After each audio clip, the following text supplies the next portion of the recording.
Bien, ¿cómo están? Buenos días, vamos a retomar nuestro avance. ¿Me confirman, por favor, el audio si están escuchándome bien, por favor? Sí, se escucha. Eso es, excelente. Bueno, estamos ya en la segunda mitad del curso y básicamente en la parte ya final, definitiva. Eh, Según el cronograma, el jueves 5 de febrero debemos terminar el curso y yo tengo todavía un par de días más para terminar de subir las notas. Entonces, jóvenes, el día 5 cabalmente, yo voy a recibir sus trabajos, su proyecto final. ¿Ya? Entonces, por favor, vamos a acelerar el paso. He dejado una tarea para el día de hoy que ya estaba anunciada en la última clase que nos vimos, pero ahora lo he formalizado en la plataforma hasta la medianoche de hoy, en realidad hasta las 23:59, un minuto antes de la medianoche. Como siempre, con el límite de que no se permiten envíos posterior a la hora. ¿Ya? Por favor, cumplan con la entrega. Ya debería de estar el trabajo hecho. Por si a alguien le faltara un poco, tiene todavía estas horas hasta el final de la noche. ¿Qué tienen que tener? El espectro introducido en la estructura y ahora hay que revisar los resultados, cómo queda el tema principalmente de las derivas, ya pensando en el diseño. Entonces ahora yo voy a mostrar una, digamos, el procedimiento que hay que seguir para hacer este control y el día de mañana nos vamos a encontrar de manera presencial para que ustedes puedan mostrar sus trabajos y aclarar algunas dudas en la clase. No vamos a hacer una revisión como la vez pasada, uno por uno, sino más bien es la idea de que ustedes puedan llevar sus trabajos y poder más rápidamente hacer una, digamos, aclarar dudas en presencial, que es más ágil si ya todos llevan sus trabajos, ¿ya? Entonces, si me estoy dejando entender, jóvenes, hoy hacemos nuestro ejemplo del todo el análisis sísmico. Mañana nos encontramos de manera presencial, ya después retomaremos nuevamente las clases en línea y el día 5 de febrero están haciendo la entrega final del proyecto y hacemos las defensas individuales, ya las que definen básicamente la nota. ¿De acuerdo? Voy a dejar un horario ya bien establecido para el día jueves, que me imagino va a ser hasta muy temprano en la mañana, 8 o 9 de la mañana, para que todos suban el trabajo. Posterior a eso ya no vamos a admitir más entregas, sino simplemente vamos a hacer las defensas. ¿De acuerdo? Con un cronograma de manera de que ustedes puedan saber más o menos a qué hora les toca defender y no estén todos esperando en fila, sabiendo que no vamos a terminar en un día las defensas. Vamos a tardar seguramente 2, entre jueves y viernes estaremos terminando las defensas. ¿De acuerdo? Esa es la planificación, jóvenes, así es que de esta primera parte, si hay alguna pregunta que quieran hacer antes de arrancar con el avance.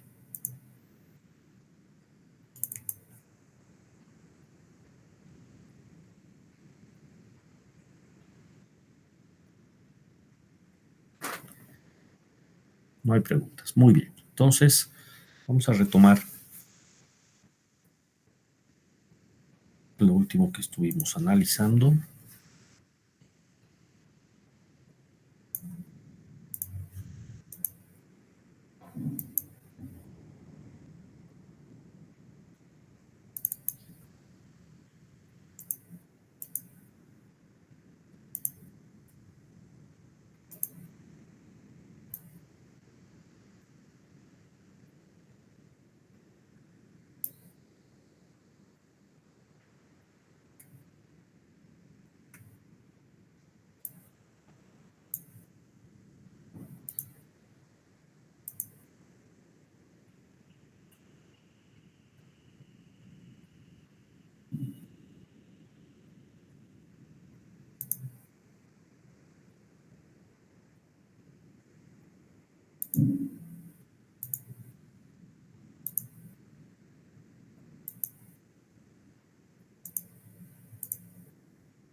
Ok, debería estarse viendo la pantalla en este momento, ¿no es verdad? Bien, nos hemos quedado en esta parte que es la más importante, les había comentado, porque en función de la configuración estructural nosotros definimos unos factores que son factores de modificación de respuesta, de amplificación de desplazamientos y de control de derivas, que son la clave para poder realizar el análisis sísmico. El sistema estructural es fundamental. Ya en la última clase yo me había quedado justamente en esta parte, mostrando lo que es un sistema de pórticos, en donde o no hay muros estructurales, o si es que existen, el aporte es muy pequeño, no, no rebasa el 25% de la acción, o más bien del cortante basal, el, el, el pórtico, ¿sí? Si se entiende esta situación, a ver, lo voy a tratar de dibujar aquí, más o menos el problema sería este.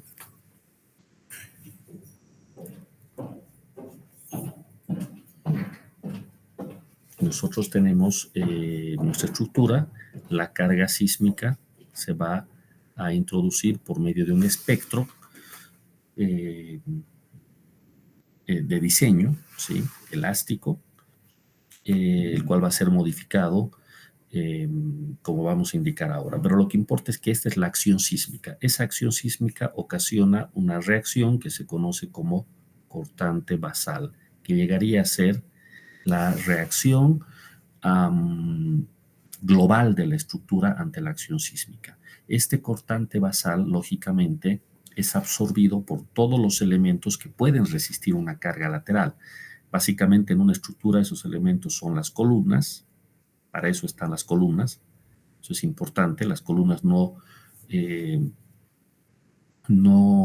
solo aportan a la carga de gravedad, que es lo que se hace habitualmente, sino que además proveen una rigidez lateral. Por eso es que cuanto mayor es la sección de la columna, mayor rigidez y mayor su aportación a la carga lateral. Entonces, estas columnas y eventualmente los muros estructurales van a repartirse el cortante basal. En función de cómo se reparten ese cortante basal, el sistema se dice que trabaja como pórtico o como sistema dual o como sistema de muro. Aquí en esta lámina, ya aclaré eso en la anterior clase, este número no es el que finalmente se puso, sino es este otro, 75. Si por lo menos 75% de este cortante basal es absorbido por las columnas, eso significa que los muros se están quedando solo con el 25 o menos del 25.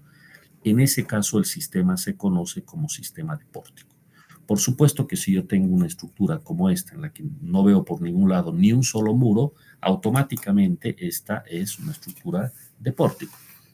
Pero puede pasar que con una caja de ascensor utilizada como muro de corte, incluso en esas condiciones, el aporte del muro sea menor al 25% y por lo tanto nuestra estructura siga siendo simplemente aporticada o estructura de pórtico. Esa es la primera estructura.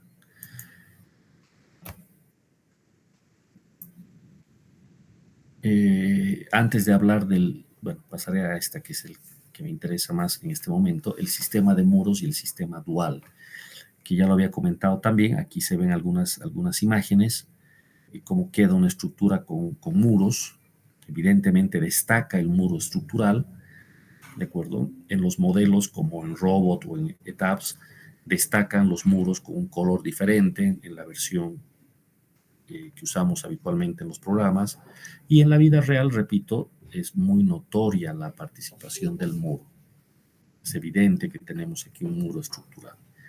Entonces, si la participación del muro está entre el 25 y el 75%, aquí voy a ir aclarando en esta mi lámina. Pues reitero que estos números no estaban actualizados porque hubo una versión inicial de esta norma que al final no fue la que se oficializó. Aquí están. Se llama sistema dual o sistema mixto si el muro aporta entre el 25 y el 75%. Ya aquí hay un aporte considerable, más del 25%, y automáticamente el sistema se conoce como sistema mixto o dual. ¿Y en qué caso se conoce como sistema de muro? Bueno, cuando hay tal cantidad de muro que más del 75% del cortante es absorbido por estos. O sea, una situación en la que más del 75% es absorbido por un muro, por los muros estructurales, las columnas y los pórticos tienen un papel secundario. Entonces, básicamente, todo el diseño sísmico se hace a partir de los muros. ¿De acuerdo? Entonces, esas tres alternativas tenemos para el diseño: sistema de pórticos, sistema dual y sistema de muros. ¿Cuál es más económico? Bueno, habitualmente el sistema de pórticos es más económico, porque un muro estructural ocupa una cantidad importante de hormigón, un volumen grande de hormigón. Entonces, de preferencia, los muros estructurales, no abusar de ellos, sino ponerlos solo cuando es necesario, ¿sí? Sobre esto hay que aclarar también algunos aspectos. Una estructura como la que se ve aquí en este modelo o en este otro es relativamente común para la acción sísmica en Bolivia, pongamos en Cochabamba, pero una estructura completamente de muros tendría una planta muy llena de muros, y la verdad es de que es poco probable que en Cochabamba, por ejemplo, tengamos la necesidad de un sistema de estas características. Tendríamos que tener algo muy especial, tal vez demasiada irregularidad, una estructura con mucha torsión, etcétera, para llegar a un sistema de muros. Entonces, habitualmente ese no es el caso. Este es el menos probable de ocurrir. ¿De acuerdo? Lo digo para que cuando ustedes hagan sus pruebas no exageren aumentando y aumentando y aumentando muros, porque probablemente la solución al problema de las derivas no sea aumentar muros, sino simplemente acomodarlos mejor. La misma cantidad de muros, de acuerdo al mismo volumen de hormigón, puede resolver el problema de las derivas simplemente acomodando mejor los muros. ¿Ok? Entonces, el modelo que habitualmente funciona mejor es el dual. Habitualmente. No hay una regla tajante, por supuesto, en la ingeniería eso no existe, pero habitualmente el sistema dual es el que mejor se comporta, al menos para una acción sísmica como la que tenemos en Cochabamba. ¿Ok? Bueno, entonces ahora el asunto es, ¿qué se hace con esto? ¿Por qué es tan importante definir esta situación? Y antes de pasar, necesitamos mirar a los sistemas con vigas planas o sin vigas, que ya lo hemos comentado varias veces. Es un sistema particular en el que está aceptado por la norma boliviana de diseño sísmico, con la condición de que se provean ábacos y se provean vigas planas de más de 40 centímetros de base. Si hay necesidad de poner 60, 70, 80 centímetros de base, ningún problema. De hecho, es preferible. ¿De acuerdo? Y además, los muros estructurales que tienen que existir, no es opcional acá. Si ustedes optan por un sistema con viga plana, tiene que haber muros. O sea, el sistema no puede ser aporticado, tiene que ser dual o de muro. ¿Se entiende? Si a ustedes les sale que el modelo, el diseño les está quedando de pórtico y tienen viga plana, estamos mal. No puede quedar de pórtico, tiene que ser dual, por lo menos. ¿De acuerdo? Y en esas condiciones los muros tienen que ser diseñados de manera especial, muro especial, como indica aquí el texto, y las columnas también tienen que ser especiales. ¿De acuerdo? Recuerden que el diseño en hormigón armado sismo resistente puede ser ordinario, puede ser intermedio o puede ser especial. El que tiene mayores provisiones es el especial. Entonces, este es el respaldo teórico que nosotros tenemos. Ahora, para hablar del coeficiente o factor más bien de modificación de respuesta R y del factor CD, acá hay un sustento conceptual que es muy importante. Ustedes como usuarios, como ingenieros practicantes de esta, digamos, de esta norma, cuando les toque diseñar, pues pueden simplemente buscar el ERE que dice la norma y se acabó, continuar con el diseño. Pero es importante conocer el concepto, qué es lo que está detrás de todo esto. ¿De acuerdo? El asunto es el siguiente. Esta gráfica muestra el cortante basal, el base shear, como se dice en inglés, el cortante basal, y del lado de las abscisas aparece el desplazamiento en el tope del edificio, roof displacement, el desplazamiento en el techo, digamos, ¿no es verdad? En el punto más alto del edificio. Entonces, se entiende que cuanto mayor es la carga lateral, la acción sísmica, el cortante basal va a ir aumentando también. Y la relación entre el cortante basal y el desplazamiento lateral, en principio es lineal, como todo. Lineal. Lineal y elástico. Entonces, al principio el comportamiento es así, como se puede ver. ¿De acuerdo? Y así es como nosotros analizamos de manera lineal y elástica.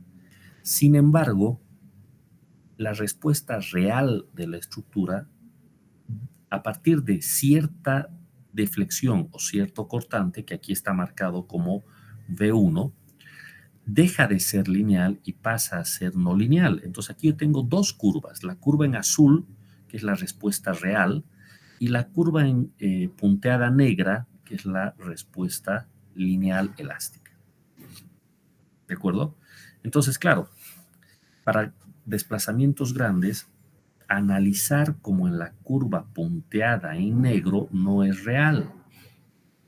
Es una exageración. Así no se comporta la estructura. Para un cortante mucho más bajo, como por ejemplo este cortante VY, ya el desplazamiento de la estructura es prácticamente influencia, en el sentido de que grandes desplazamientos con poco cortante. En términos de no linealidad, la estructura habría ingresado en un comportamiento no lineal. ¿De acuerdo? Entonces, vean, la curva que está en rojo, que se llama la envolvente bilineal, trata de expresar mejor a la curva real, que es la que está en azul. Son dos líneas rectas. Siempre es más fácil matemáticamente pensar que el comportamiento es lineal a pensar en un no lineal. El no lineal es muy complicado.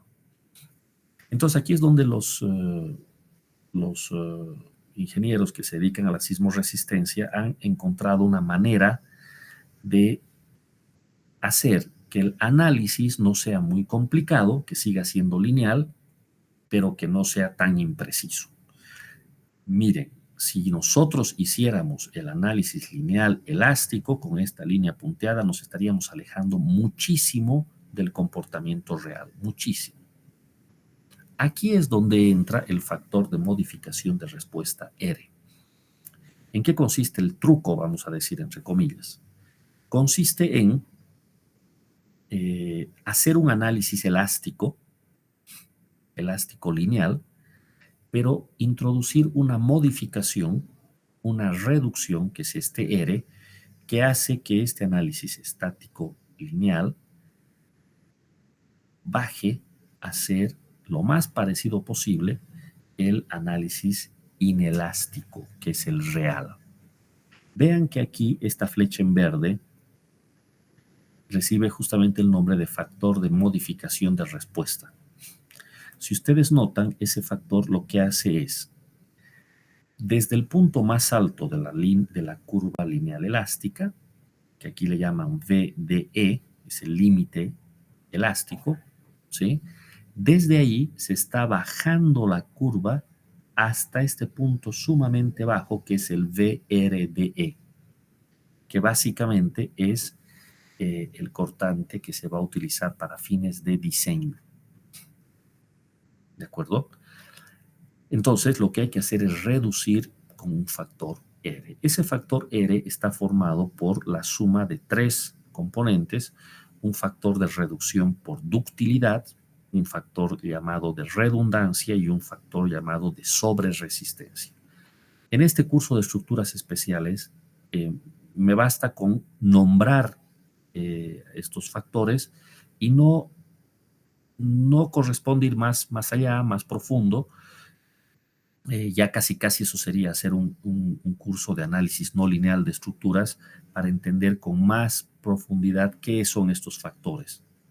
Pero yo pienso que esta curva es suficientemente clara para que el estudiante de la materia entienda que a la respuesta elástica lo que tiene que hacer es bajarle por medio de un factor R hasta llegar a un cortante que es más realista y que toma en cuenta el comportamiento no lineal y para condiciones de diseño, que sería este ERD.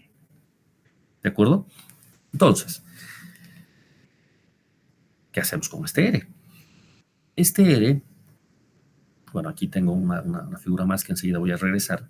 Este R ha sido introducido en una tabla que es muy importante aquí. Como estoy mostrando la versión preliminar, esta era una presentación que hice hace un tiempo, quizás esto no está coincidiendo. Enseguida vamos a ver exactamente en qué numeral está la tabla, en la norma, tal como se ha publicado. Pero lo que quiero que me entiendan es esto. El R del que estaba hablando está aquí. Yo defino el sistema estructural, sistema de pórticos. Muy bien, quiero que el sistema sea de pórticos, pero intermedio resistente a momento, este que está aquí, donde estoy poniendo el puntero. Allá, entonces, los coeficientes que tengo que usar estarían aquí. Sería este y este. Si es que se opta por un sistema de pórtico. ¿Quién decide esto? El ingeniero que está calculando.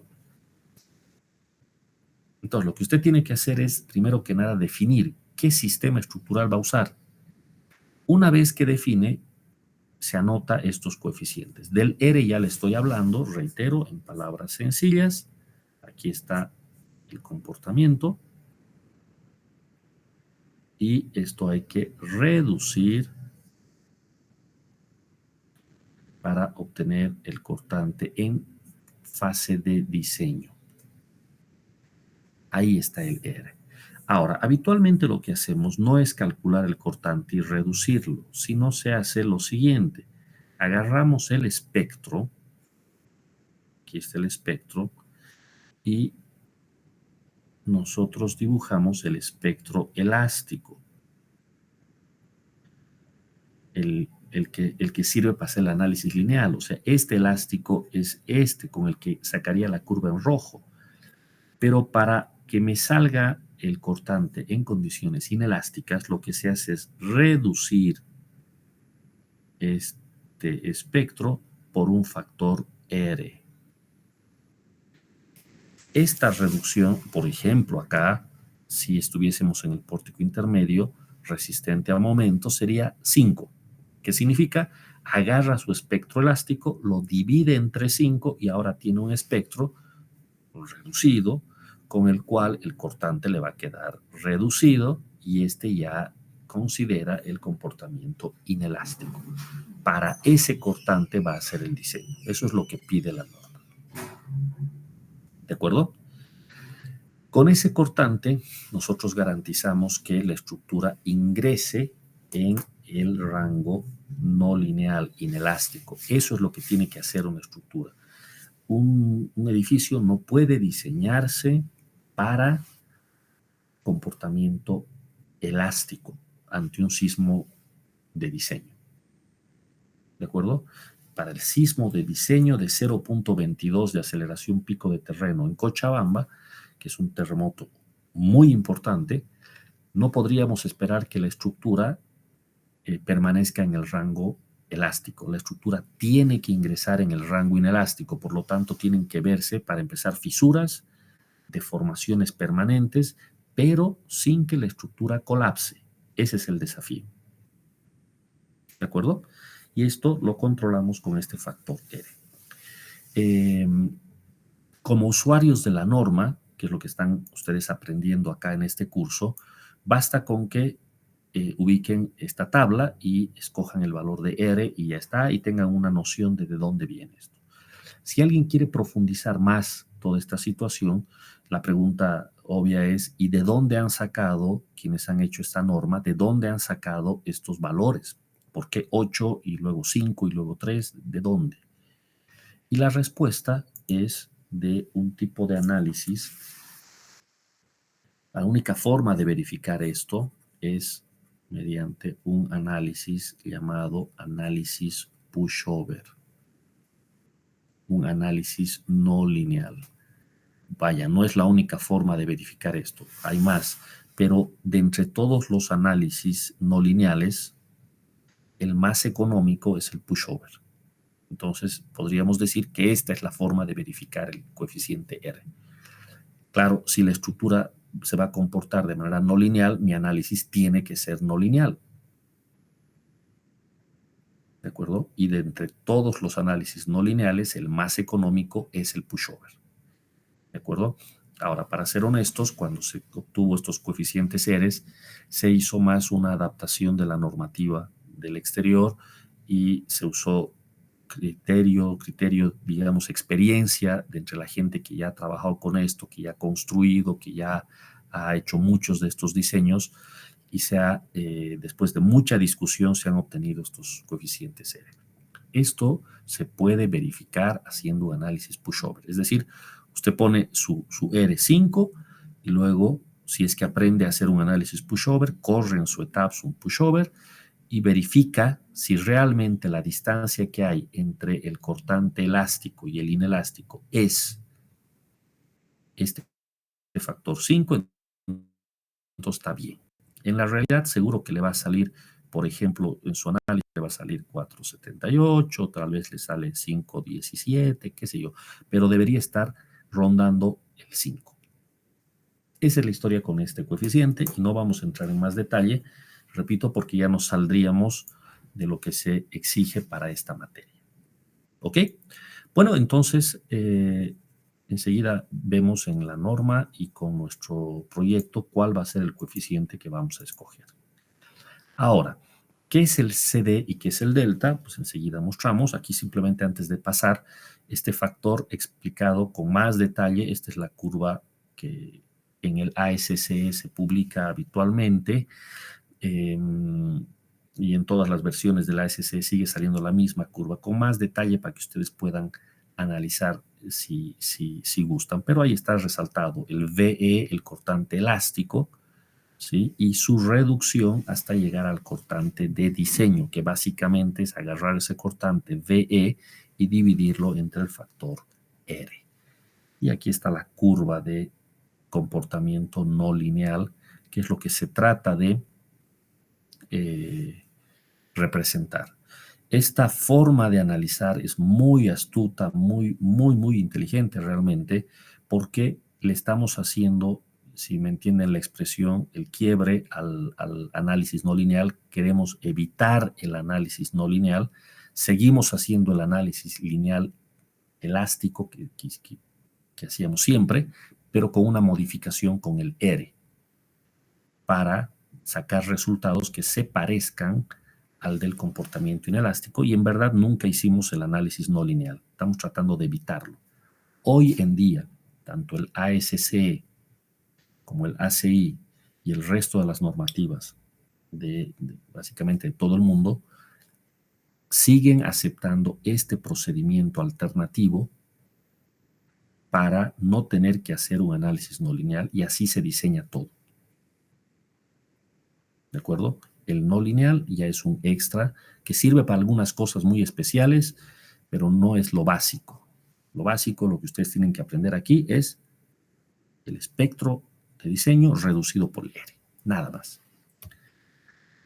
Bueno, entonces aquí tengo distintos valores para el sistema de pórticos, entre pisos sin vigas, entre piso con vigas planas, etcétera. Van variando los coeficientes. ¿De acuerdo? Ahora, ¿qué es el CD? En estas mis gráficas, el CD aparece. Lo que ocurre es que cuando nosotros reducimos el espectro, reducimos el cortante dividiéndolo entre R, nuestro cortante ya está bien. Este cortante ya es bueno para fase de diseño. Pero si ustedes se remiten a la curva, estamos con un desplazamiento demasiado bajo. Este no es el desplazamiento con el cual yo podría controlar si realmente se ha desplazado o no la estructura tantos centímetros o si las derivas son buenas o no.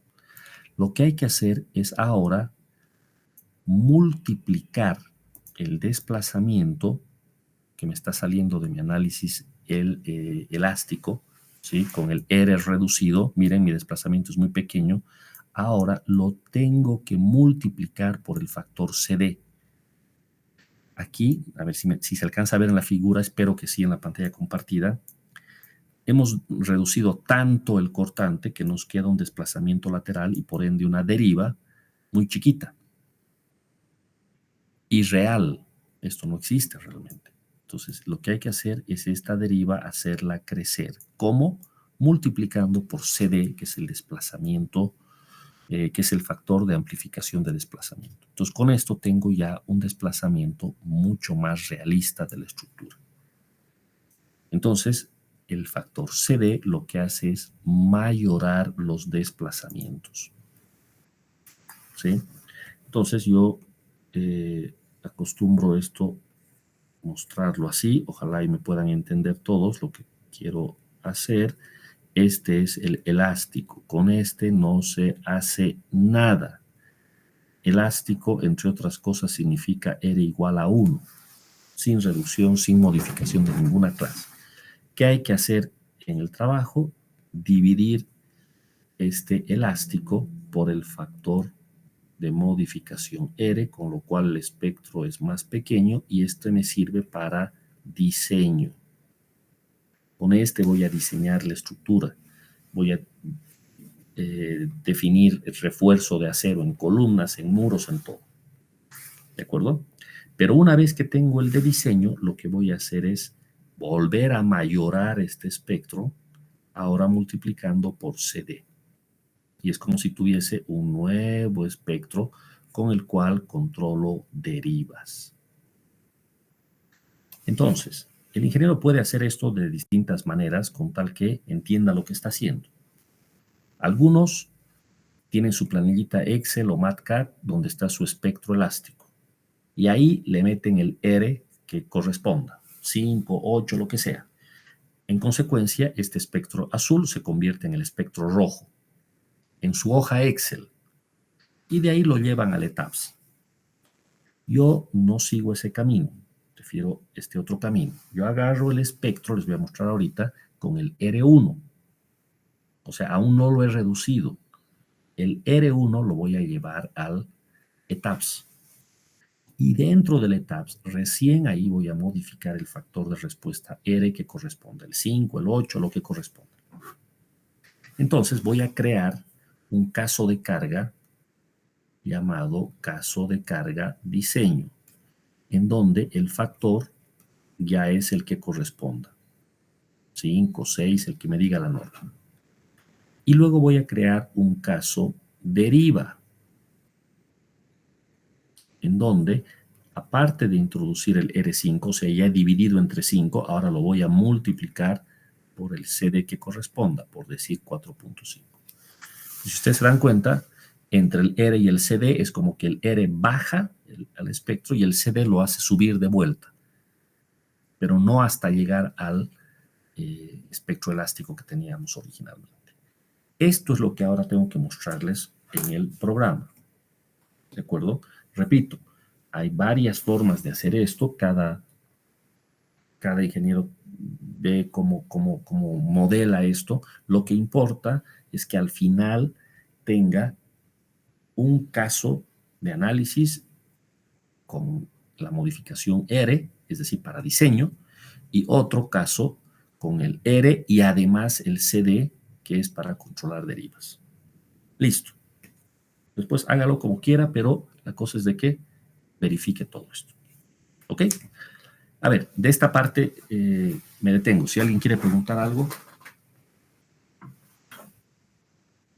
Ingeniero, una pregunta tenía. Hay dos factores, que son el factor de importancia y el factor topográfico.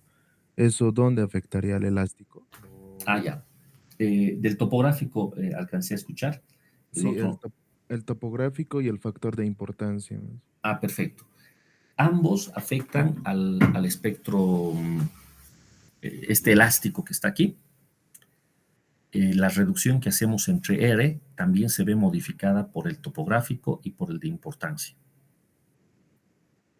Entonces el espectro de diseño, el que está en rojo, llegaría a ser el espectro dividido entre R, pero multiplicado por el I, que es la importancia, y por el topográfico, que es el tau. ¿De acuerdo? Sí, está bien, gracias. Eso es. Ahorita con la norma voy a mostrar eso justamente. ¿Alguna otra pregunta?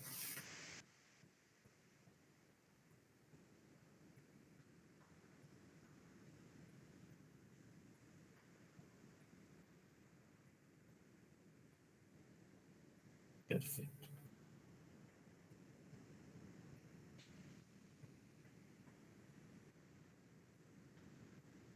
Muy bien. Entonces, sigamos adelante.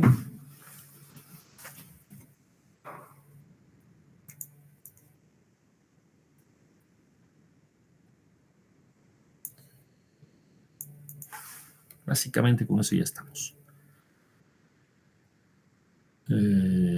Claro, esta lámina puse aquí justamente para mostrar que ahí están los espectros, el elástico y el de diseño. Vean aquí reducido. Básicamente con un pushover se puede verificar si este R es correcto o no. ¿Sí? Eso es. Pero no vamos a entrar en detalles sobre esa situación. ¿Sí?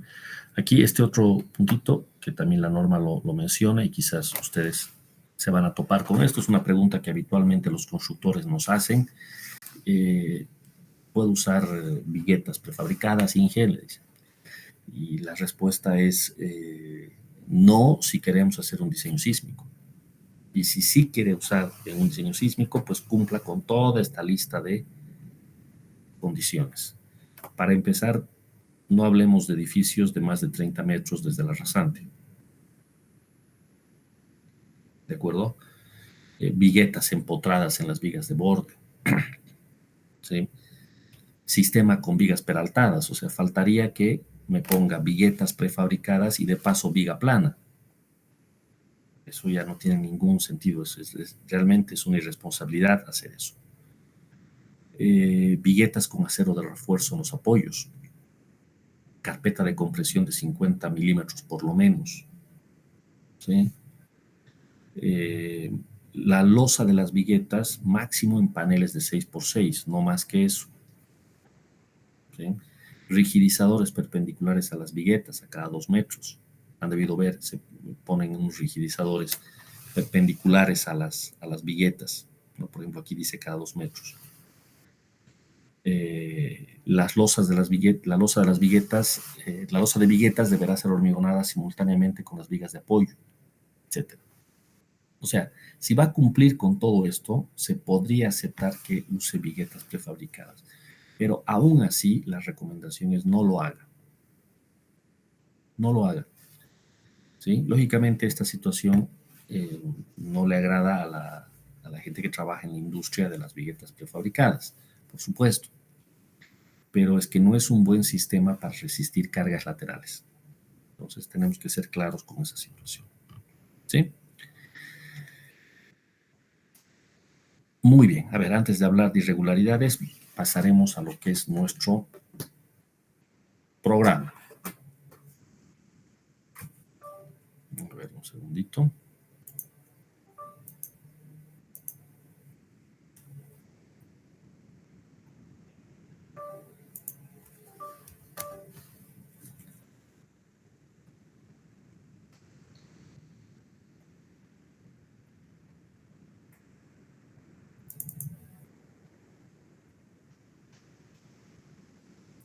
Parte de lo que acabo de explicar, ahora lo voy a mostrar con el programa. ¿Ya? Si bien esta clase no es de uso de un programa en específico, o sea, no es un manual de uso del ETAPS en todo caso, pero obviamente necesitamos manejar esta herramienta de una manera adecuada para que el análisis sea realista. Si ustedes son usuarios de SAP, hay pequeñas variaciones. Si son usuarios de CPCAT, hay muchas variaciones. Tienen que realmente leerse bien el manual para poder utilizarlo correctamente al CPCAT. Si son usuarios de Robot, Robot es mucho más serio que CIPE. Una que otra cosa que se hace en ETABS no se puede hacer en Robot, pero la mayor parte sí, con el añadido que ya dije varias veces de que un modelo en Robot básicamente ya está en Revit también. O sea, el tema generación de planos, buena parte del trabajo ya está hecha si ustedes han introducido el modelo en Robot. Cosa que en ETABS no es tan cierto. En ETABS hay más dificultades. Pero bueno, aquí está el modelito de ejemplo. Ya hemos analizado todo lo que era gravedad. Vayamos viendo lo que es carga lateral. ¿De acuerdo? La primera definición importante viene con los diafragmas. Acá yo voy a poner el diafragma, si es que se alcanza a ver. Y se nota que en este modelo ya están los diafragmas. Perfecto. No necesito mantener esta vista así. Solo quería revisar que ya estaban mis diafragmas. Un diafragma es un elemento que tiene tal rigidez que permite que en el análisis permite que toda la losa, todos los puntos que están contemplados en esta losa se muevan como si fuese uno solo. Ese es un diafragma rígido. ¿De acuerdo? En el modelo eso funciona así y es muy bueno porque en vez de tener 30 o 40 nodos en esta losa, termino teniendo uno, reduciendo notoriamente la cantidad de grados de libertad y por lo tanto la matriz de rigidez se hace más chica, se condensa. Esa condensación de la matriz de rigidez es fundamental para nuestro análisis. Ahora, en la vida real, ¿hay diafragma? O sea, ¿la losa se comporta así como la estamos modelando? Esa es una pregunta importante. Entre tanto, la losa tenga estas vigas, sean peraltadas o planas, pero cumpliendo con todo lo que hemos dicho, estén bien atadas a las columnas, se vean estos pórticos como se están viendo, y en cuanto a las aberturas no tengamos huecos considerables en la losa, se puede aceptar que el comportamiento real de esta losa va a ser como la de nuestro modelo, ¿no? Un comportamiento tipo diafragma ante una carga lateral de sismo. ¿De acuerdo? Pero si esta losa tiene un tremendo hueco al centro, por ejemplo, cosa que en algunos edificios hacen, ponen un hueco aquí para poner un balcón interior o algún tragaluz o cualquier otra cosa. Si es una abertura muy grande, ya esta losa no es pues un diafragma, no se comporta como diafragma y no sería correcto modelarlo así. ¿Okay? Bueno, eso en cuanto al diafragma. Sigamos viendo. Vamos acá, a las funciones. Y en las funciones acá se puede introducir todo tipo de funciones para nuestro análisis. La principal es la de espectro de respuesta. Ahí está. Esto por defecto está únicamente con esta opción que dice UNIF RS, que es un espectro uniforme, ¿ya? Que es el que viene por defecto. Yo voy a utilizar este otro que ya lo he cargado. ¿Cómo obtienen ustedes esto? Pues han tenido que previamente generar el espectro, como ya comenté en una clase presencial. Han generado el espectro con R1 y lo han tenido que trasladar a una hoja de texto, ¿sí? Si bien yo sé que la mayoría de ustedes ya esto lo sabe, lo ha visto en otra materia, por formalidad lo voy a mostrar yo también. Guárdenme, por favor. Vamos a mostrar dónde está nuestro espectro.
Aquí está.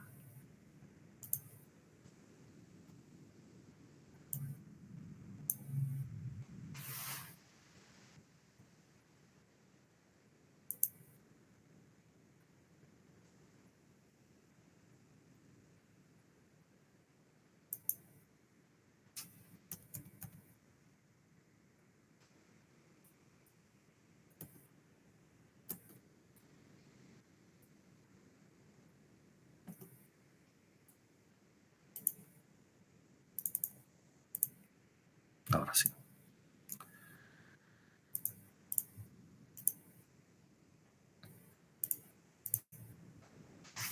Aquí en nuestra norma.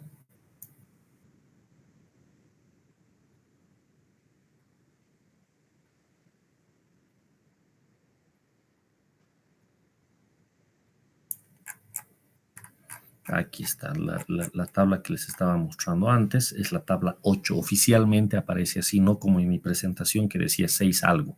Esta es la versión ya definitiva que quedó en la norma. Tabla 8. ¿De acuerdo? Entonces,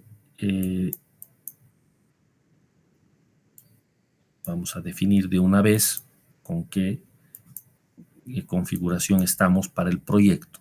Yo tengo vigas planas, no me queda más que venir a esta parte de acá y vean que no tengo casi dónde elegir, tengo que usar lo que está aquí puesto.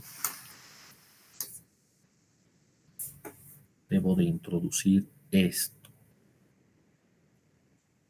Entonces nos vamos a acordar, R es 5.5, estamos en entrepiso plano de losa nervada bidireccional con ábaco en un sistema dual de columnas especiales y muros de corte especiales con vigas planas de más de 400 milímetros. CD 4.5 y la deriva máxima es de 9 por 1000. Eso es.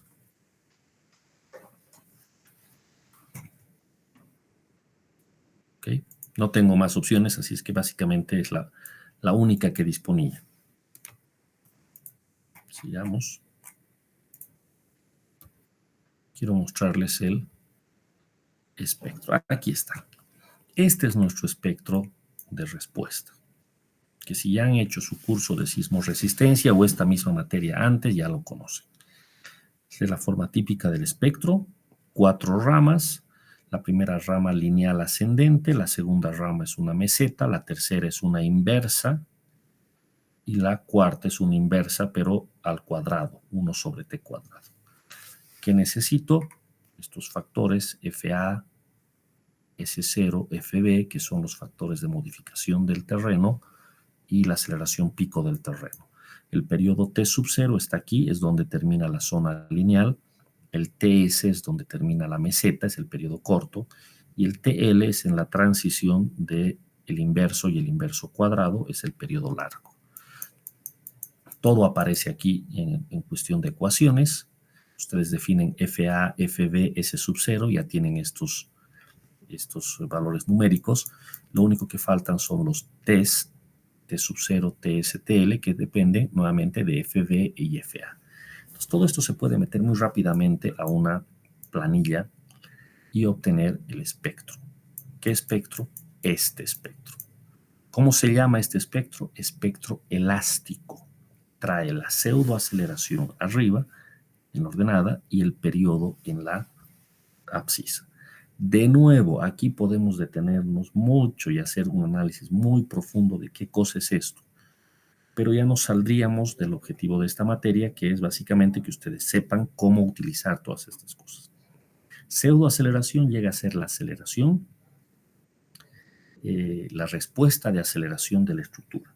A mí no me interesa demasiado la aceleración del terreno, sino lo que me interesa es la aceleración de la estructura, la respuesta de aceleración de la estructura, que por supuesto no es la misma.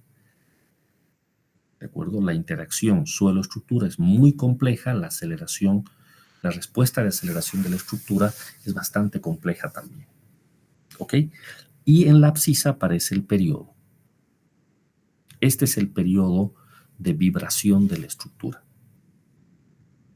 ¿De acuerdo? Entonces, esto se podría entender sin entrar en mucho detalle.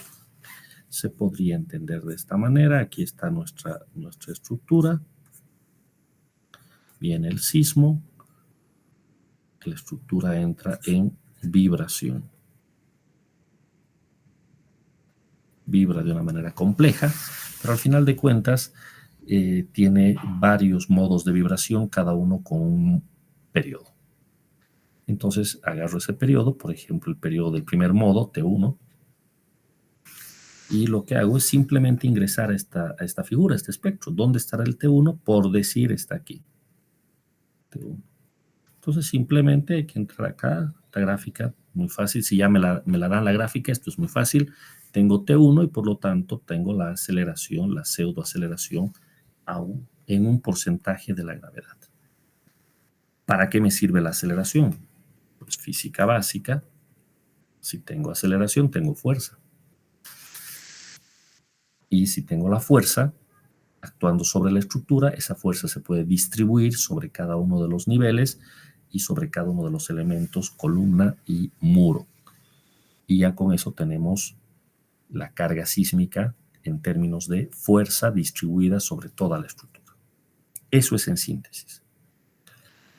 Como la respuesta de la estructura trae varios periodos, entonces yo tengo varias aceleraciones y por lo tanto varias fuerzas. T2, T3, etc. Lo interesante es que cada modo de vibración trae un periodo menor al anterior. O sea, el modo 1 trae un periodo que es más grande que el modo 2. T1 es más grande que T2. Y lo propio, el modo 3 trae un periodo que es menor que el del modo 2 y así sucesivamente. Ahora, lo interesante de esto es que la misma gráfica nos permite analizar todos los modos de vibración de la estructura. Yo solo necesito un espectro y con esto analizo todo. Es más, el mismo espectro lo puedo usar para distintos edificios. Claro. Tengo varias estructuras en la misma ubicación geográfica, entonces tengo el mismo espectro. Lo interesante es que el periodo de vibración de cada estructura varía según la geometría, el alto de la estructura, las secciones y demás. Aquí tengo la estructura 1 y aquí tengo la estructura 2. Mismo terremoto, a la misma hora, todo igual. La vibración de esta, sin embargo, es distinta.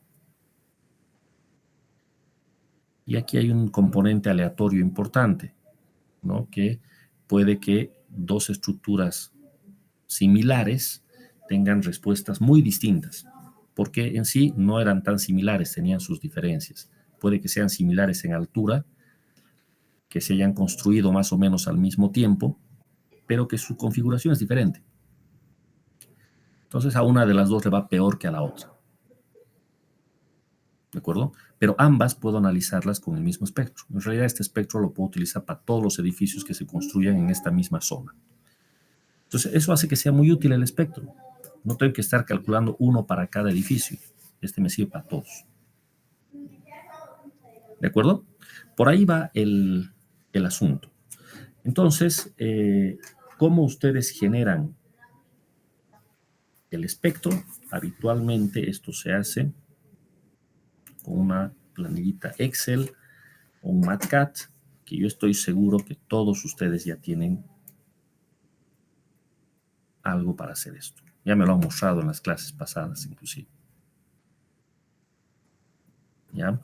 El único cuidado que les pido, como hay mucho espectro, mucho material circulando en las redes, revisar que corresponda a la norma actualizada, la del 2023, nada más.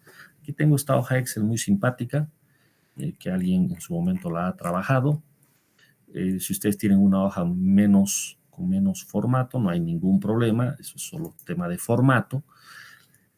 Acá, por ejemplo, se puede introducir la ciudad capital, Cochabamba, etcétera, las distintas capitales del país.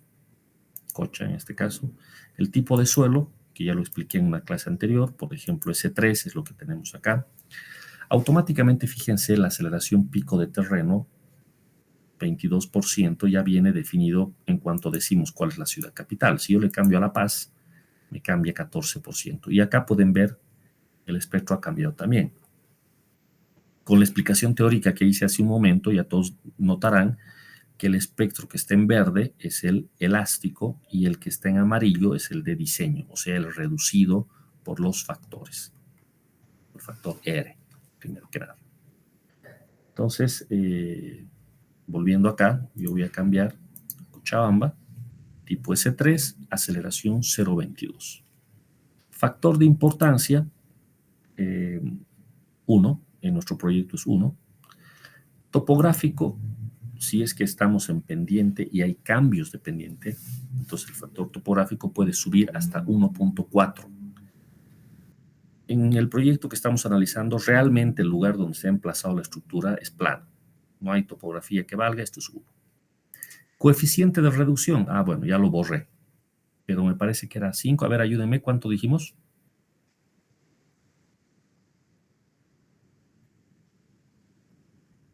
5.5, sí. 5.5. Entonces esto lo vamos a cambiar a 5.5. Perfecto. Entonces, y aquí abajo los coeficientes FA, FB, T0, TS, TL, todo esto ya viene definido. Vamos a ver si al cambiar el suelo me cambia en esta planilla. Vamos a ver, préstenle atención a esta parte de abajo. S4 cambia. Entonces, esta planillita está bien hecha, de manera de que yo cambio aquí el S3, el S4, y ya todos los coeficientes me cambian automáticamente. Está bien hechita esta planilla. Entonces, aquí está el mapa de donde saco la aceleración pico de terreno, el 0.22 para Cochabamba, por ejemplo. Y aquí me grafica para las 4 ramas la curva. ¿Sí? Ahora, según la norma, a este espectro, al que viene así simplemente con estas ecuaciones, se llama espectro elástico. Y posterior a esto viene el espectro de diseño. Y aquí entra la pregunta que hizo su compañero hace un momento. Voy a aprovechar para explicar mejor esto. El espectro elástico se denota en esta norma como SAE. Aquí está. El espectro elástico, SAE. Esto es el espectro elástico. Y el de diseño es el elástico dividido entre R. Esta división entre R ya la he explicado de dónde viene. Pero además de dividir entre R, hay que multiplicar por el factor de importancia, que en nuestro proyecto es 1, o sea que no cambia nada. Pero si hubiese modificación, pues hay que cambiar aquí y el factor de importancia es mayor que 1, 1.3, 1.5. Y el topográfico en nuestro proyecto vale 1, pero si hubiese algo distinto de 1, hay que multiplicar. O sea que estos dos coeficientes lo que hacen es hacer crecer el espectro. Si ustedes me entienden, el espectro elástico con el R disminuye, pero con la importancia y el topográfico vuelve a subir. En esas condiciones, cuando hemos aplicado estos coeficientes, a esto se llama espectro de diseño. Ya no hay la E. Es el SAE multiplicado por I por tau dividido entre R. Ahí se vuelve SA espectro de diseño. ¿De acuerdo? En esta mi planilla, el SAE es lo que está en verde, el elástico. Y el de diseño es el que está en amarillo. Ese es el asunto. ¿No? Para que ustedes más o menos memoricen el asunto, este valor de la meseta para los datos de Cochabamba equivale aproximadamente a 0.69. ¿De acuerdo? Cuando el suelo es S4 y a 0.64 cuando el suelo es S3. O sea, aquí estaríamos con un suelo 0.64, perdón, con un suelo S3 para Cochabamba y el valor de la meseta, para que ustedes comparen, es aproximadamente 0.64. ¿Sí? En fase ya de diseño, este espectro pasa a ser de 0.117, casi 12, la meseta. La meseta es lo más fácil para comparar, por eso me fui a la meseta. Es el valor más alto. Entonces 0.64 es lo que les sale. Aquí en formato de hoja de Excel tengo los valores para distintos periodos del elástico y el de diseño. Para periodo desde 0, aquí está 320, 660, 10, hasta 10 segundos. Es más que suficiente 10 segundos. ¿De acuerdo? ¿Qué se hace después con esto? Se lleva esto a una hoja de texto, se le pone el nombre que uno quiera, se lo guarda en un lugar que uno se acuerde y desde el ETABS lo puede recuperar. ¿De acuerdo? ¿Cómo viene habitualmente esto? Pues como una hoja de texto. Ustedes pueden cargar al programa. Aquí está mi mismo espectro con la meseta de 0.64 que yo ya sabía como parámetro de control. O sea, mi espectro está bien, 0.64 es mi espectro elástico, no está reducido todavía. ¿De acuerdo? Ustedes pueden introducir con la opción Add New Function tantos espectros como deseen. Tal vez, por alguna razón, necesitan más espectros, los añaden más. ¿De acuerdo? Y una aclaración, aquí pueden añadir de la norma americana, pero hay un montón de normas que ustedes pueden utilizar. ¿Ya? Habitualmente, como no aparece la norma boliviana, lo que hacemos nosotros es subir desde la opción From File, desde archivo. Y aquí buscan en dónde está, con este browse, buscan dónde está su archivo de texto. Yo ya lo tengo hecho acá, así es que lo voy a usar directamente. ¿De acuerdo? Aquí le dan un OK y ya tienen su función. ¿Alguien ha tenido dificultad para introducir su espectro? ¿Podría avisarme ahora? Inge, yo tenía una consulta. A ver, adelante. En el texto de la descripción, lo que nos muestra ahí es que mete el espectro de diseño. Saca con las ecuaciones el espectro de diseño, pero lo multiplica también por la gravedad, por 981. Y eso quería preguntarle. ¿Por qué lo multiplica? Porque eso es lo que mete, y el de diseño lo mete. Perfecto. O sea, el espectro tiene que venir multiplicado por la gravedad, sin duda. O sea, aquí la propia norma lo dice. Aquí está como una versión de G, ¿no? La aceleración se mide en metros segundo cuadrado. Yo tengo que meter metros sobre segundo cuadrado. Cuando yo digo 0.22, lo que estoy queriendo decir es 0.22 multiplicado por G para que eso me dé en metros sobre segundo cuadrado. Entonces, esa multiplicación la hacemos al final. Y habitualmente un número más fácil de recordar es el 0.22 de la aceleración del pico. O aquí, la meseta. ¿Cuánto dijimos en la meseta? 0.64. Listo, 0.64 por G. Entonces, lo correcto es siempre multiplicar por G. ¿De acuerdo? Por lo tanto, lo que indica la adscripción está muy bien. Ahora, si ya introduce dividido entre R o no, ya es un tema de gusto, de estilo de cada ingeniero. Particularmente lo que yo hago es introducir el espectro, como les he mostrado acá, sin dividir entre R. Para mí este es el espectro elástico. Si ya lo hubiese dividido entre R, en vez de 0.64, esta meseta me quedaría en 0.11. ¿Hay algún error al hacer eso? Ninguno. Está todo perfecto. Lo único que ustedes tienen que cuidar es, a la hora de correr el modelo, tiene que estar corriendo con el espectro de diseño. Es decir, si ustedes ya lo han reducido a 0.11, entonces ya no hay nada más que reducir, directamente lo usan. Y si hacen como yo estoy mostrando, de meter el R1, entonces antes de correr hay que dividir entre R para que el espectro realmente esté en 0.11 de meseta. En ambos casos nos va a salir lo mismo y nadie ha cometido un error. Los errores aquí se dan cuando uno, ya sea porque está recién aprendiendo o porque no hizo esto con atención, alguien olvida dividir entre R. ¿Sí? Pongan que ustedes están siguiendo el manual de la inscripción y ven que no Y ya no divide entre ERE en el ETABS porque ya lo dividió en su hoja de Excel, ¿verdad? Pero si ustedes miran mi espectro, que no está dividido, y luego van a la descripción y ahí ya no hace la división entre ERE, al final nunca dividieron entre ERE. Y ese sería un error. Les va a salir un sismo tan exagerado que nunca les va a cumplir nada. Esa es una fuente de error muy frecuente. Otra, que también es una, vamos a decir, una metida de pata bien frecuente y que hay que cuidar, es de dividir 2 veces. A veces nos pasa eso. En mi Excel lo divido entre ERE. Si ya está reducida la meseta, ya me sale 0.11, por ejemplo, aquí. Y luego voy al ETABS y vuelvo a dividir entre ERE. Entonces esa meseta termina siendo 0.02, cuando debió haber sido 0.11. Y eso equivale a que yo no le hubiese puesto sismo. Básicamente, poner así es como si no hubiese puesto sismo.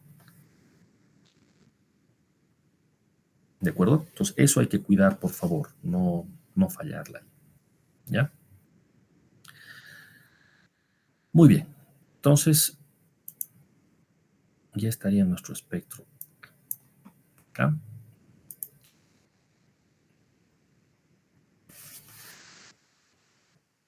Siguiente. Fuente de masa, mass source. Ingresan aquí, por defecto hay un mass source que se llama así, como se está viendo. Y esto viene así. Como yo tengo el modelo corrido, no me deja editar, pero yo creo que se distingue lo que está en el fondo. Si ustedes tienen cliqueadas algunas de estas casillas, desmárquenlas y solamente dejen la opción basado en patrones de carga, en los patrones de carga especificados. ¿Qué es esto de la fuente de masa? En realidad, la respuesta sísmica de un edificio depende principalmente de 2 parámetros. Y aquí, de nuevo, pues muy interesante. Hay un conocimiento que todos ustedes adquirieron cuando estaban en su curso de Física Básica 2. Cuando ustedes tienen una masa unida a un resorte y este entra en una oscilación armónica simple, la frecuencia angular de la oscilación es la raíz de K sobre M, donde K es la rigidez del resorte y M la masa. Y a su vez, esta frecuencia angular es 2 veces pi sobre el periodo. Resulta que en la ingeniería sísmica usamos este modelo de la física, por lo cual la rigidez y la masa son las 2 claves para poder entender esto. El único asunto es de que, como la respuesta a la estructura, cómo vibra la estructura, es muy complejo, lo que se hace es dividir la vibración de la estructura en modos de vibración, que de nuevo es algo que en Física 2 estudiamos. El modo de onda estacionaria, modo 1, modo 2, modo 3. Esto les han tenido que explicar y se han pasado conmigo Física Básica. Yo mismo se los he explicado. Son modos de vibración. Cada modo de vibración tiene su propio periodo. ¿Cómo se ha calculado este periodo? Pues se ha calculado con esta ecuación. K sobre M. A partir de esta. Entonces, ¿qué dato necesita el programa para poder calcular esto? Necesita la rigidez, que viene de las secciones de columna y muro, y necesita la masa. Ahora, ustedes dirán, pero bueno, la masa del edificio, o sea, ¿qué complicación puede tener la masa del edificio si yo tengo incorporado el peso específico del material, tiene las secciones y todo eso? Sí, el problema es que cuando decimos masa, no nos estamos refiriendo a la masa del edificio basado en su peso propio nomás, sino la masa sísmica considera el peso propio, la carga adicional, la carga muerta adicional y la carga viva. O sea, la masa sísmica del edificio toma en cuenta todo, no solamente el peso propio de la estructura. Entonces, lógicamente, la carga muerta tiene que ir al 100% y la viva sería demasiado poner 100%. Entonces, se suele poner un porcentaje. Ahí está esto. Entonces, es muy importante decirle al programa cómo queremos que considere la masa. La masa considera una fracción de la carga viva. Entonces, esto es lo que pide la norma. ¿Ya? Por favor, a tomar en cuenta esto, ya estaría definida nuestra masa sísmica considerando una fracción de la carga viva. ¿Sí? Entonces, ya con eso tendríamos la rigidez, la masa, y con esto puede salir la frecuencia. Y a partir de ahí ya todo lo demás va a ir saliendo, los periodos y demás. ¿Sí? Listo, entonces, por favor, esto lo van a poner así. Ahora hay otro detalle más, al cual yo voy a regresar más adelante. Hay esta opción que dice ajustar la masa lateral del diafragma para mover el centroide de masas en una cierta dirección. Esto se utiliza cuando tenemos problemas de irregularidad, torsión. No lo voy a usar yo de inicio. Primero voy a correr sin esto y después veré si necesito usar o no esta situación. Así es que por el momento esto lo dejo así. ¿Ok? Listo, ya está mi masa sísmica. ¿Qué más tengo que definir? Opciones de P delta. Si bien esto no está directamente relacionado con el análisis sísmico, pero es fundamental en un edificio alto. El P delta es un tipo de análisis no lineal que toma en cuenta desplazamientos grandes. El problema de los grandes desplazamientos es que la matriz de rigidez se ve alterada. Cuando yo tengo desplazamientos pequeños, la matriz de rigidez es una sola, no cambia, pero si yo tengo un desplazamiento grande, la matriz de rigidez cambia. Cambia porque ya la ubicación de cada nodo ha cambiado notoriamente.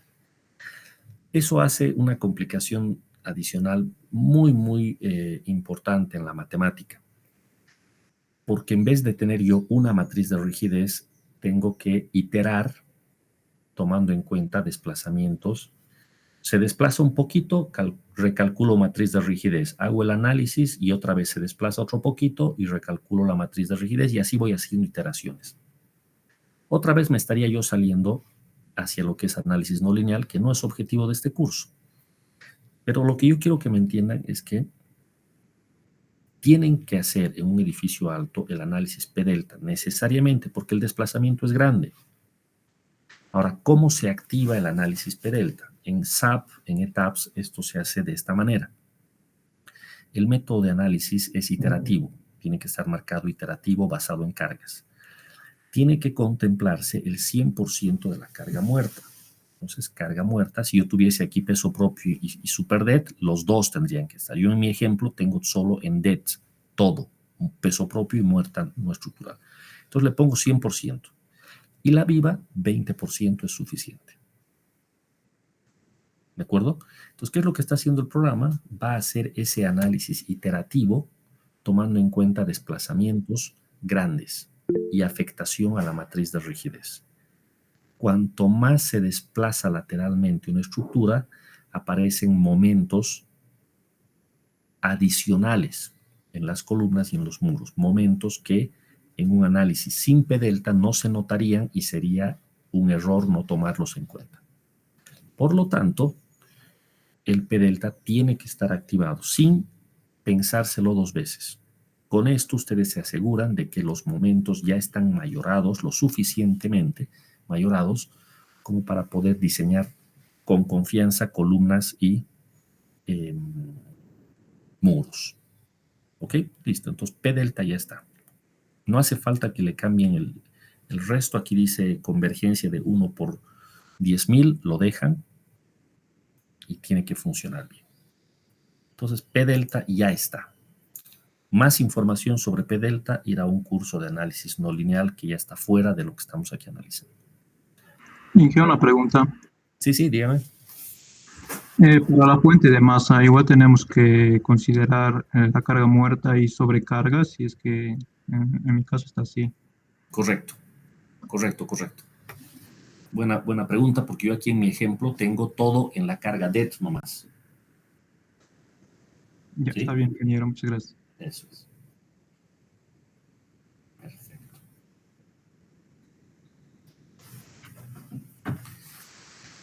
Bueno, ya estamos casi en lo último de esta parte, como ya para poder correr. Vamos a los casos de carga. Aquí está. Por defecto, en los casos de carga, ustedes van a tener la carga muerta no estructural, la carga viva, hasta ahí. Y el resto, estos casos que yo estoy mostrando, no los tendrían que tener. Debe de haber en su modelo un caso llamado modal. Pero como pueden ver en mi ejemplo, yo tengo dos modales y es porque yo he añadido uno. ¿Cómo es esta historia? Aquí tengo este que se llama modal eigen. Le voy a dar modificar, mostrar. Aquí está. Esta es la plantilla para análisis modal en el ETAPS. ¿Ya? Hay dos tipos de análisis modal, basado en eigenvalores y basado en vectores de Ritz. Ambos corresponden a un procedimiento matemático para llevar adelante el análisis modal. Ambos tienen su complejidad matemática. Es más complejo Ritz que el de eigenvalores nomás. Por lo tanto, es preferible ir por el más sencillo de inicio, o sea, usar el de eigenvalores. Si ustedes son usuarios de Robot, van a encontrar que tienen más opciones inclusive, no solo estas dos. Pero en ETAPS, en SAP, tienen estas dos. ¿De acuerdo? Entonces, en función del programa puede variar el método matemático. Acá les dice qué fuente de masa, qué análisis P delta, todo lo que ya hemos definido. Y aquí abajo, esta configuración es importante. ¿Cuántos modos de vibración como máximo? 12, dice. Entonces, una vez más, yo tengo que hablar de los modos de vibración. Entonces, vuelvo a repetir esto que ya dije hace un momento. La estructura, esta que la estoy viendo aquí atrás, esta estructura, cuando llegue el sismo, va a vibrar de una cierta manera. Esa vibración, esa respuesta es muy compleja. Entonces aquí los matemáticos, los físicos, se han dado cuenta de algo que no es exclusivo de la ingeniería estructural, sino que se usan en otras ramas de la física también, que es descomponer el movimiento complejo en varios movimientos más sencillos.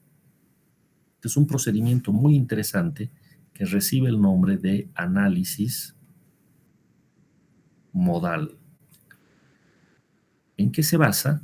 En vez de querer analizar un solo movimiento complejo, lo voy a descomponer en varios movimientos más sencillos y además independientes entre sí. A cada movimiento le vamos a llamar modo de vibración. Entonces tengo el modo 1, tengo el modo 2, el modo 3, etc. ¿Cuántos modos? Bueno, yo decido cuántos quiera.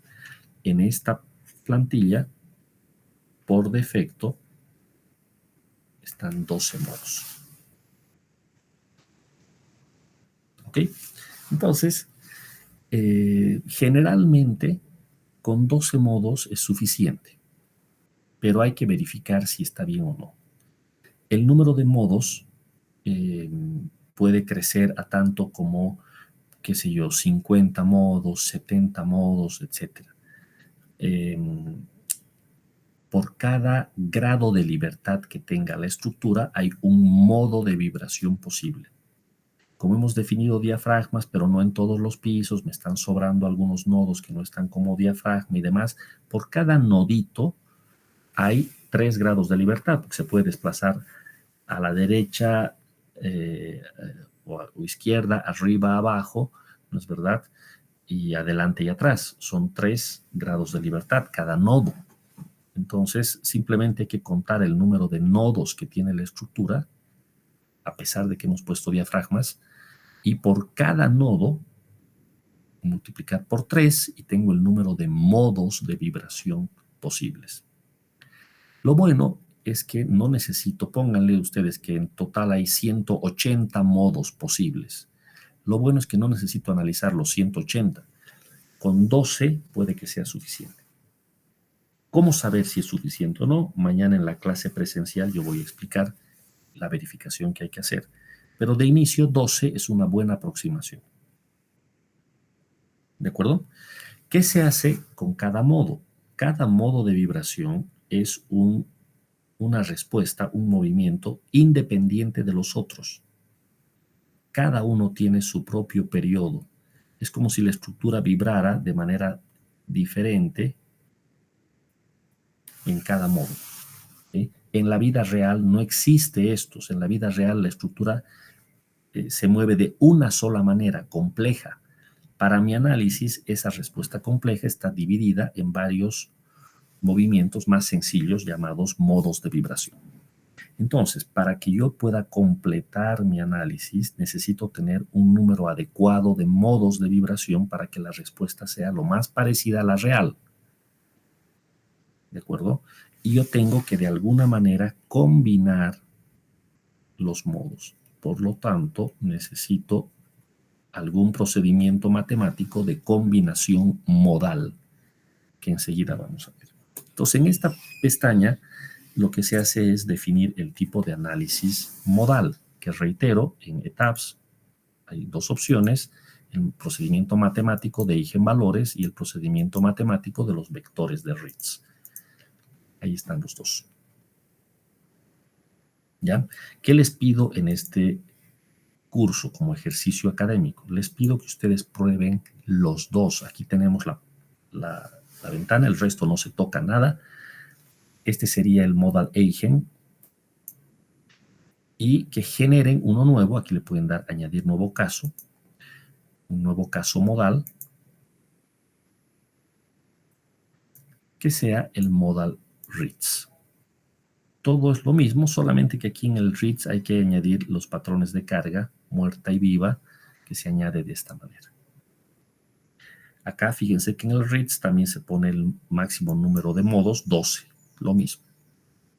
Entonces tengan ambos análisis modales. ¿Para qué? Esto es solo para el curso. Ya en la vida real, cuando ustedes hacen esto, prueban con el más simple, eigen. Si todo sale bien con el análisis modal eigen, listo, paso al resto de las tareas. Pero si tengo problemas con el eigen, voy a un modelo, a un método matemático más robusto, como es el Ritz. Y ya ahí tiene que funcionar. A veces eigen se pierde, no logra convergencia. Mientras que Ritz, no. Ritz es más potente, Ritz sí lo logra. Pero ¿para qué voy a ir con una herramienta súper pesada como el Ritz para un problema sencillo? Entonces es más razonable empezar con eigen y luego recién si necesito ir a Ritz. Pero ustedes en este curso van a probar los dos por razones académicas. ¿Ya? Luego viene el sismo de diseño. Ustedes de nuevo ponen añadir nuevo caso, ponen aquí response spectrum y aquí pueden cargar el espectro. ¿De acuerdo? Se añade 3 direcciones en aceleración, las direcciones 1, 2 y 3. En función, ustedes ponen el espectro que han definido. Yo aquí le llamé espectro Cochabamba S3. Y aquí está el factor de escala que mencionó su compañero hace un momento. ¿Qué es lo que entiende el programa que tiene que hacer? El espectro estaba como una fracción de G puesto en milímetros. Entonces el factor de escala es 9800, que es la gravedad. Por defecto el programa ya me ha puesto la gravedad. Lo único que ustedes van a hacer para corregir es en la dirección U3, esto lo van a dividir. Permítanme. Entre 0.2, o más bien multiplicar por 0.2. ¿Por qué? Porque la dirección vertical es la respuesta de la estructura en la dirección vertical. El sismo es fuerte en la dirección lateral y menos fuerte en la vertical, pero hay que tomar en cuenta una componente. ¿Cuánto? 20%. Por eso le he multiplicado por 0.2. Entonces aquí está puesta la gravedad. Aquí es donde tengo que ser cuidadoso con esto. Como yo introduje mi espectro sin reducción, estoy con el espectro grande, ahora tengo que meter el factor R. ¿Dónde? aquí tengo que dividir entre R todito, porque de otro modo estaría trabajando con el espectro elástico y me estaría equivocando. Entonces, ahora voy a dividir entre R, y R vale 5.5, me dijeron, ¿verdad? Entonces, dividido entre 5.5, todo.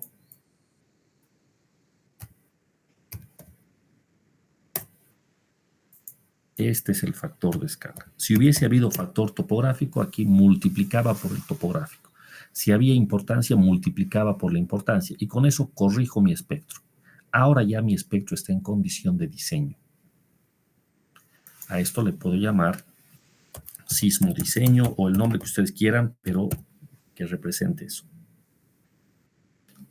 En la parte de modal case, como tengo distintos tipos de modales, Eigen y Ritz, escojo con el que quiero.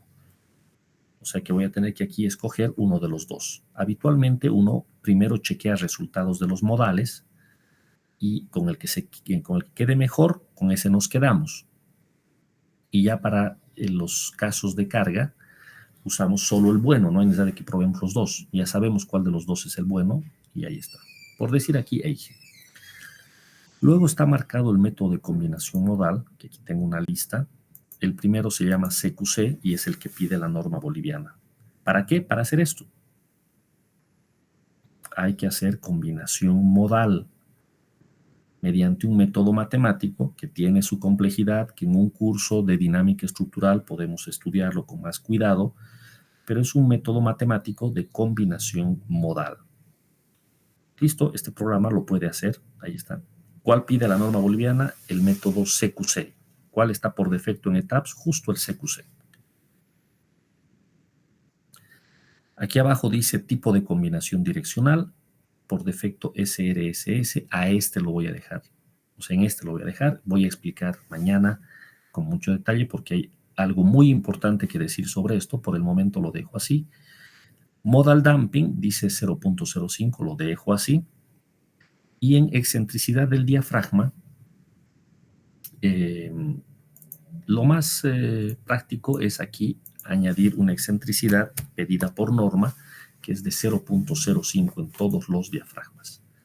Pues con esto ya se está tomando en cuenta una excentricidad de tipo accidental que puede haber, que siempre se pone un mínimo de 5%. Entonces así estaría configurado mi sismo de diseño. ¿De acuerdo? Como yo ya tenía uno que se llamaba sismo de diseño, en vez de OK le voy a dar cancelar, porque en realidad aquí está mi sismo de diseño que ahora se los voy a mostrar. Es exactamente lo que acabo de mostrar hace rato. Nombre sismo de diseño, los factores que hace rato les he mostrado, todo igualito, incluyendo la excentricidad de 0.05. Este es mi sismo de diseño. ¿De acuerdo? Finalmente, aquí tengo unos casos llamados derivas, pero esto está relacionado al tipo a la dirección, y esto quiero explicarlo mañana. Entonces, hasta aquí necesito que esté actualizado su modelo y que mañana todos los grupos lleven una máquina por lo menos. Una máquina a la clase presencial porque vamos a hacer las pruebas en la clase. Repito, no vamos a revisar grupo por grupo, sino vamos a pasar clase de avance. Pero todos tienen que tener completo hasta aquí. Si pueden adelantarse un poquito ya viendo esto de los casos de derivas en la descripción, mejor. Pero yo lo voy a explicar mañana. ¿De acuerdo? Hasta aquí, jóvenes, nuestro avance. ¿Quieren hacer alguna pregunta antes de irnos? Inge, una consulta. Sí, dígame. Yo en mi Excel ya lo multipliqué por la gravedad, entonces en ese factor de escala, en su sismo de diseño, ahí sería el mismo factor. Ah, claro, si ya está multiplicado por G en tu hoja de Excel, este factor tiene que ser 1. O sea, originalmente era 9800, ¿no ve? Entonces, en vez de 9800, tú vas a partir de 1, porque ya está multiplicado. Ahora, depende la unidad, porque fíjate que aquí el programa me ha reconocido la unidad en la que estoy trabajando, está en milímetros. Entonces, tú tendrías que multiplicar por 1000. No por 1, por 1000. Por esa razón, Gracias. por esa razón es preferible no hacer esas multiplicaciones en la hoja de Excel, sino todo ponerlo directo en el ETABS, para no fallarle en la unidad. Imagínate que le pongas por 1 y era por 1000. O sea, básicamente no has puesto sismo. En vano estarías haciendo todo. ¿No? Necesito tener cuidado, por favor. Inge, yo tengo otra duda, por favor. Sí, adelante. Antes de hacer la corrida, ¿debemos asignar brazos rígidos a la estructura? Es preferible asignarle ya los brazos rígidos. Lo puedes hacer. Lo puedes hacer. ¿Y qué valor debemos usar en el factor rígido? Mira, hay un valor que por defecto aparece. ¿No es verdad? Que me parece que es 0,5. No sé si estás viendo tu máquina tú ahorita. Creo que sale 1 por defecto. Ya que llega a ser el 100%. Lo que pasa con ese brazo rígido es que toma en cuenta, bueno, justamente eso, hasta dónde ese nodo, esa unión va a ser considerada rígida. ¿Ya? El 1 ya está suficientemente bien. Si quieren hacer algo un poquito más fino, lo pueden bajar a 0,8, a 0,5, pero no tenemos una certeza de ese valor. No tenemos. ¿Ya? Si ustedes lo dejan así como está el valor por defecto, está yendo por el lado seguro. ¿Sí? Entonces es preferible. Si se quiere optimizar un poquito, pueden ir a un 0,5, un 0,8. Pero no tenemos demasiados argumentos para variar ese brazo. Yo particularmente no le presto demasiada atención a los brazos rígidos por esa razón. Si entramos en una discusión ahorita de qué valor tomar, uno pone 0,5, el otro pone 0,7 y los dos son igual de imprecisos. O sea, ninguno tiene la posibilidad de decir es más certero mi valor. Mientras que el que lo deja en el por defecto es más confiable. Es menos óptimo, pero es más confiable. Entonces yo prefiero dejarlo ahí y no poner directamente brazos rígidos. Si tú gustas, puedes incorporarlo. En la descripción se ha puesto eso y no hay problema. Ya, Inge, gracias. Ok. Bueno, entonces... Una pregunta sí. tenía. Adelante, adelante. En la asignación del espectro de respuesta hay un apartado que es el damping. ¿Esos 5% nomás tomamos igual? Sí, 5% nomás le vamos a poner. Está bien, gracias.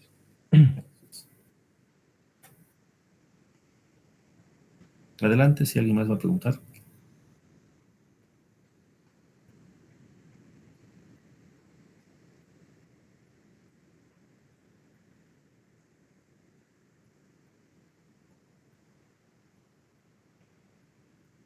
Ok. Bueno, jóvenes, entonces hasta aquí estamos en la parte ya, repito, más importante de todo esto. Mañana vemos resultados y ya sobre eso vamos a tener buenos argumentos para hacer optimizaciones y mejoras en el modelo. ¿De acuerdo? Por favor, y con esto termino, tomen en cuenta que tienen que hacer planos estructurales y que tiene que alcanzarles el tiempo hasta el 5 de febrero. Sin planos no hay nota.